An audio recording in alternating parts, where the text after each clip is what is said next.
guys, and welcome to another day with Zimaleta. In today's video, we're going to be talking about ICarsoft CR Plus for Mercedes Sprinter. This is actually for every single vehicle, but we are in the Mercedes Sprinter 2006 model, guys. I wanted to actually talk a little bit about some of the functionality that it has, and this is of somewhat of importance to us Sprinter owners. Guess what, guys? I went into the Sprinter transmission, electronic transmission portion, and I'm trying to like read all the, you know, like extensively and stuff, like what the transmission's doing, and guess what I'm having, guys? Of course there's no transmission problems, okay, but I have like this little thing like 1 to 2 and 4 to 5 shift solenoid valve not active. This is just like some of the stuff that it's telling me what the transmission is currently doing and stuff. Actual gear is sparked. 3 to 4 shift solenoid valve active. 2 to 3 shift solenoid valve not active. So I suppose maybe when I'm gonna start driving, it's going to show me like which gear that it's in. But if I do put it to drive position, sorry that you're not seeing drive, but we're in drive right now, and I'm gonna try to like shift to number 4, number 3, number 2, number 1. It doesn't actually do anything for me here. Like it doesn't actually show me. This is actually shows like where it's parked. When I actually put in gear, it just shows gear 1. So maybe it's gonna show it when I'm driving, I don't know. But this is a data stream for the transmission, so suppose I have to be driving for this to actually be something. But this is interesting, guys, because it's kind of important to me, like how deep does the CR Plus go? And then I have the MB2, so this is quite important that it is actually doing something. So this was the portion where it says shift values. So we're gonna go to control values. This entire video is just gonna be about the transmission, guys. See what we can do, because transmission is like one of the things that could be the most annoying thing if it goes wrong. So we have the supply voltage values 13.50, and it's fluctuating a little bit between 13.68 and 73. So we got shift pressure 1.78 bar. Current of switch pressure control value 662 amp hours. Modulating pressure 0.76 bar. Current modulated pressure control value 775 amp hours. Actual gear park, target gear park. So now we're gonna try to, let's see, put into 1. It did change. Actual gear 1, target gear 1. We're gonna go to 4. Did not change. We're gonna go to 3. It's not changing to 1. Okay, so supposedly it's not changing because I'm actually not driving. So once I'm gonna start driving, it's gonna start shifting, and I really don't want to go for a drive just yet. It's just not that type of video. Okay, so we're gonna hit escape. Let's see what else we got. Lockup clutch wheel. What is that? Like, it's almost scary thinking about that. Like, this is not like a manual. Let's see what it is. Speed difference of lockup clutch 27 RPMs. Interesting. Lockup clutch open lockup clutch request not active. Wheel speed at left rear axle 0. Wheel speed at right rear axle 0. Now this will make me want to go for a drive, because as you guys know from the previous video, my left rear speed sensor has like failed of some sort, you know.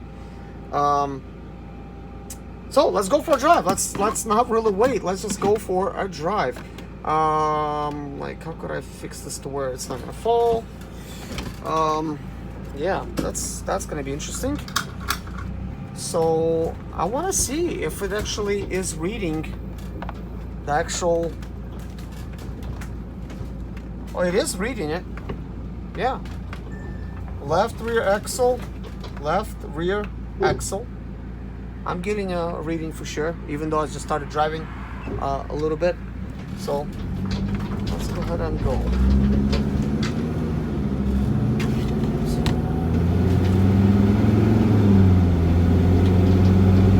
So we are getting identical readings.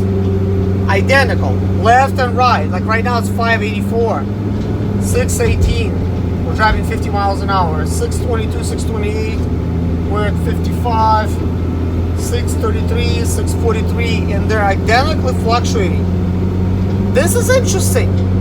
Like, it's telling me that I am getting the readings for the speed sensor.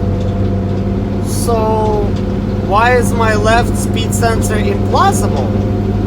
That is a $1 million question, right? So I guess I'm getting some differences here and stuff. If I'm going faster, like I am seeing the differences. Maybe there's magnetic interference, you know. I mean, those things are kind of like magnetic. That's what they're designed to do. So who knows? That's actually what I'm getting, guys. So I'm gonna shut the video down for now, drive back home, see what else we could test. Or actually, I'm gonna drive to the lake park there, and we're gonna do like some more of this transmission diagnosing.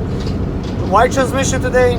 Speed sensor, and that's the only place I could read it, guys, is the transmission portion of it, not the ABS. For some reason, if you guys know why I cannot read the ABS code in actual ABS place when my ABS ESP traction control lights are on, then please let me know, because I don't know why it's on the transmission. I wish I could tell you I knew. But anyways, see you guys in a bit. Well, actually, guys, upon driving, I went ahead and selected the other thing that we're testing, the electronic transmission. And right now I'm in 5th gear. It is showing me, so I'm going to start slowing down. And I'm going to try to monitor this as we go. Right now it's still showing me that I'm in gear 5, 3, okay? So 2. So it is actually showing me the actual gear while I'm driving. So that was a pretty good guess on my part.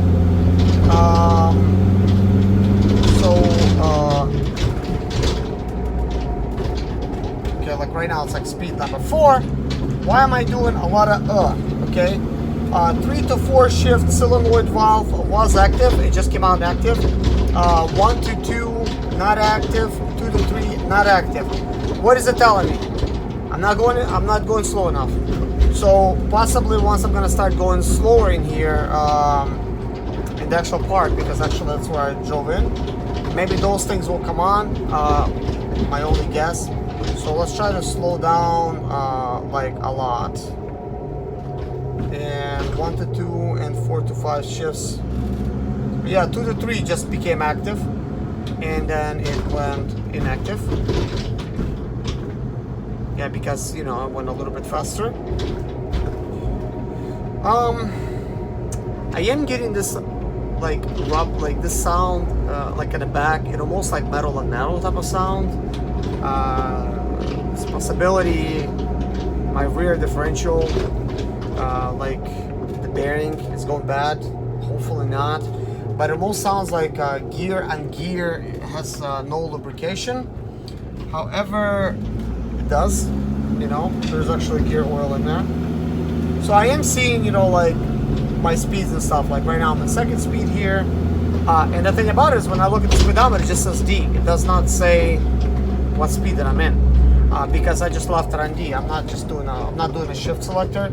So right now it's showing me speed number 3. Oh, this is one thing that I could test. I could test it like right now we're going 20 miles an hour, so it's speed 2. So now this does make sense. When transmission limp mode happens, it normally puts you in 2nd speed. It almost feels like it's 1 speed, but I guess due to the ratios, that's how it feels like. But you know, if you drive like 30 miles an hour, 35, you're gonna be close to 4,000 RPMs, which is not fun to drive. It seems almost like your engine's gonna explode. But so this is fun. I'm gonna pull over. I'm gonna try to see if we could get some other functionalities in here while we're doing a driving home test. Okay, so I found another data stream. So it's showing me right now actual gear number 1. This is like transmission engine type of thing, if you see it on your unit. Right now it's telling me engine speed 685 RPMs.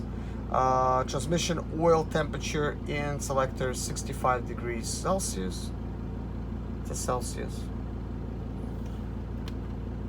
75 degrees right now Fahrenheit, so I don't know why it's a C.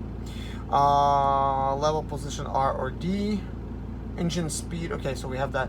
Engine torque 0, converted engine torque. So that's all I got. So let's drive, see what we're gonna get, like what kind of changes. Oh yeah, immediately. Engine torque 87, 137, converted engine torque 214, 251. All these things are matching up, and probably for a good reason, because they need to be in sync. Let's see what else we could find. So I found this one, gears starter lockout contact. Let's see what this one is. Interesting. Selected gear by means of the selector level D. So we're in D. Actual gear 1, target gear 1. Transmission oil temperature and selector 67 degrees. Water transmission, okay. So this is not really giving me well, it's giving me like everything that I need, but not like for this little thing. I guess once I'm gonna start driving, it's just gonna show me like actual gear and target gear, like what it needs to be. So we're gonna go back. So control values. So let's go to control values. Let's see what that is all about. Supply voltage, shift pressure 7.65 bar, current switch pressure control valve 3 amp hours, modulating pressure 0.25 bar, current modulating pressure control. So it's giving me all kinds of pressures, probably very helpful, especially if you're trying to figure out if your transmission running. I am trying to figure out like how could you test like the solenoids like on and off and stuff like that after working. Still trying to figure that portion out. So we did test the lockup clutch wheel. We did test the control values. We did test shift values, transmission engine, gear starter, lockout contact, and then there's the control unit. I think we haven't done it yet, so let's do the control unit. Let's see what it is. Kick down, not operated. Emergency running, no. Accelerator pedal position 0. So I guess let's see what this does. Accelerator pedal position 30. So that's actually what it's doing. It's actually telling me about my pedal, you know, with me accelerating. But anyways, guys, this is it for now. I hope you guys like this little test that I'm doing. I do appreciate you guys watching. I will be testing, you know, different type of systems and stuff, and having 6 of these sprinters and stuff. I have a lot of variety with stuff being broken, so it will be very interesting and unique. Try to figure these things out. I'm also wondering if I could delete the SRS codes and what the current transmission reading is on my sprinter. That's a million-mile sprinter, because we're having a torque converter issue with that one, but possibly it's something else. So hopefully with this little unit I'll be able to figure out what could actually be causing it, because in some rare cases, guys, the oil filter in the transmission will drop down to the pan. You're gonna lose all kinds of pressure, and it's just not gonna work right. Probably gonna go to the podium. So, but anyways, guys, thank you so much for watching. God bless you. Take care of yourself, and see you in my next video.